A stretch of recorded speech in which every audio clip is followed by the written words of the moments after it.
വചനമൊഴി November 13. വചനഭാഗം വെളിപാട് 19:1-10, മത്തായിയുടെ സുവിശേഷം 22:1-14.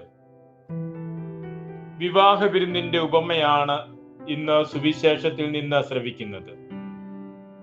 വിവാഹ വിരുന്ന് തയ്യാറായപ്പോൾ മുൻകൂട്ടി വിളിക്കപ്പെട്ടിരുന്നവർ പലവിധ ഒഴിവ് കഴിവുകൾ പറഞ്ഞ് പിന്മാറി.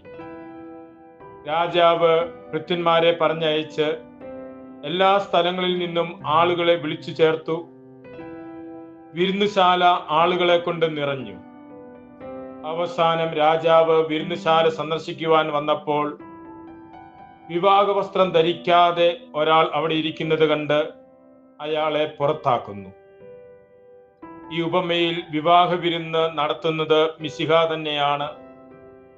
വിരുന്നിന് മുൻകൂട്ടി ക്ഷണിക്കപ്പെട്ടിരുന്നവർ ഇസ്രായേൽ ജനതയും പുതുതായി എല്ലാ സ്ഥലങ്ങളിൽ നിന്നും വിളിച്ചു ചേർക്കപ്പെട്ടവർ സഭാ സമൂഹവുമാണ്.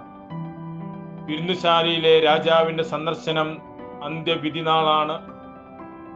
അന്ന് വിളിക്കപ്പെട്ടവർ യോഗ്യതയോടെയല്ലാതെ അകത്തു പ്രവേശിച്ചാൽ പുറത്താക്കപ്പെടും. വിളിക്കപ്പെട്ടവർക്ക് ഉണ്ടായിരിക്കേണ്ട യോഗ്യത വിശുദ്ധിയുടെ വസ്ത്രമാണ്. വെളിപാട് പുസ്തകത്തിൽ നിന്ന് ശ്രവിക്കുന്ന വചനഭാഗത്ത് അന്തിമനാളിലെ വിരുന്നിനെ കുറിച്ചാണ് പറയുന്നത്. വിരുന്നിൽ പങ്കാളിയാകുന്നവരുടെ വിശുദ്ധിയുടെ വസ്ത്രം വിശുദ്ധരുടെ നീതിപൂർവകമായ പ്രവൃത്തികളാണ് എന്ന് തിരുവചനം പറയുന്നു. നീതിപൂർവകമായ പ്രവൃത്തികളാണ് ഒരുവിനെ മിശിഹായുടെ വിരുന്നിൽ പങ്കാളിയാക്കുന്നതിന് യോഗ്യനാക്കുന്നത്.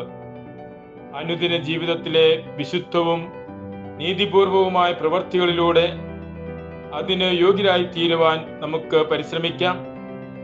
അന്തിമനാളിലെ വിരുന്നിന്റെ മുന്നാസ്വാദനമാണ് പരിശുദ്ധ കുർബാനയിലെ പങ്കാളിത്തവും പരിശുദ്ധ കുർബാന സ്വീകരണവും. പരിശുദ്ധ കുർബാനയിൽ വിശുദ്ധിയോടെ പങ്കാളികളായി തീർന്ന് അന്തിമനാളിലെ മിശിഹായുടെ വിരുന്നിൽ പങ്കാളിയാകുന്നതിന് നമുക്ക് ദൈവകൃപ പ്രാർത്ഥിക്കാം. അതിനായി പരിശ്രമിക്കാം. മിശിഹ നമ്മെ അനുഗ്രഹിക്കട്ടെ. ഈശോയിൽ സ്നേഹപൂർവം കുറ്റ്യാനിക്കൽ സെബാസ്റ്റ്യൻ.